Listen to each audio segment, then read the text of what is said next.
Good evening everyone, welcome to my বাড়ির পুজো blog. সবাই জানে আজকে বিশ্বকর্মা পুজো, তো আমাদের বাড়িতে বিশ্বকর্মা পুজো হয়।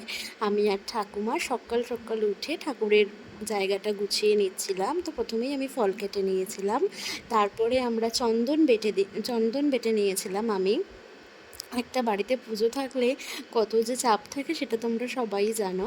অনেকের বাড়িতেই বিশ্বকর্মা পুজো হয়। তারপরে আস্তে আস্তে আমরা হচ্ছে গিয়ে যে ঘরটা ঠাকুরের সামনে বসবে তার জন্য ঘরটা এঁকে এঁকে নিয়েছিলাম, আম পাতাটা এঁকে নিয়েছিলাম। তারপরে এগুলো হচ্ছে দ্বারঘটেও স্বস্তিক এঁকে নিয়ে এবার ব্রাহ্মণ, মানে ইনি আমার সম্পর্কে দাদু হয়, তো দ্বারঘটগুলো বসিয়ে দিল।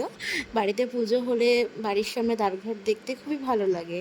তো আমাদের বাড়িতেও দ্বারঘট বসিয়ে নিয়েছে। আস্তে আস্তে পুজো শুরু হয়ে গেল। ঠাকুরের ঘরটা বসিয়ে নিয়েছে, দেখতেই পাচ্ছ। তারপর দ্বারঘটে মালাটা দিতে ভুলে গেছিলাম, তো লাস্টে একটা মালা করে দুটো দ্বারঘটে দিয়ে দেওয়া হলো। এই যে দেখতে পাচ্ছ আমাদের বাড়ির বিশ্বকর্মা ঠাকুর, সবাই নম করে নাও।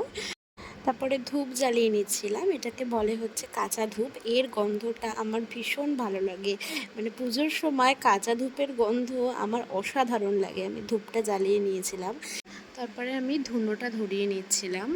ধুনোর গন্ধ আমার ভীষণ ভালো লাগে। তারপরে আস্তে আস্তে ঠাকুরের আরতি শুরু হয়ে গেল। আরতি দেখতে আমার ভীষণ ভালো লাগে। পুজোর সময় এই আরতির সময়টাই মাস্ট, সে যে কোনো পুজোতে আমার আরতি করার সময়টা এত ভালো লাগে। আরতিটা শেষ করে নিয়ে অঞ্জলি দেওয়ার জন্য সবাই বসে পড়েছিল। তো অঞ্জলি দিয়েছিল মা ঠাকুমা।